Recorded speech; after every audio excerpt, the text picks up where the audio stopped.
Hello friends, এই ভিডিওতে আজকে আমরা জানব কংক্রিট কি, কংক্রিট কিভাবে তৈরি হয় এবং এর গুরুত্ব ঠিক কী। তো শুরু করি। কংক্রিট হলো পৃথিবীর সবচেয়ে বেশি ব্যবহৃত নির্মাণ সামগ্রীর একটি। এটি সিমেন্ট, বালি, পাথর এবং পানি নির্দিষ্ট পরিমাণে মিশিয়ে তৈরি করা হয়। পানি ও সিমেন্টের রাসায়নিক বিক্রিয়ার ফলে কংক্রিট ধীরে ধীরে শক্ত হয়ে দীর্ঘস্থায়ী কাঠামো তৈরি করে। এই ভিডিওতে যা শিখব হচ্ছে কংক্রিট কি, কংক্রিটের প্রধান উপাদান, কিভাবে তৈরি হয়, কেন শক্ত হয়, কোথায় কোথায় তা ব্যবহৃত হয়।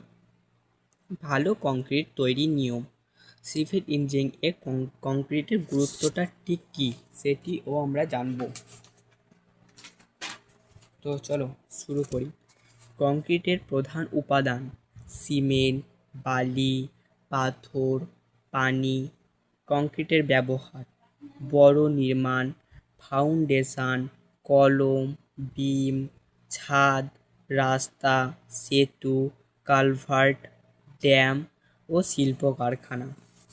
ভালো কংক্রিটের বৈশিষ্ট্য উচ্চ শক্তি, দীর্ঘস্থায়ী, অগ্নি প্রতিরোধী, কম রক্ষণাবেক্ষণ, ভার বহন করার ক্ষমতা বেশি। তারপর আপনি যদি সিভিল ইঞ্জিনিয়ারিং বা construction diploma, civil, polytechnic, RCC, surveying সম্পর্কে সহজ ও বাংলায় শিখতে চান, তাহলে সিভিল বিডি চ্যানেলটিকে সাবস্ক্রাইব করুন আর বেল আইকনটিকে চাপুন। পরবর্তীতে আমরা জানব আরসিসি এবং পিসি।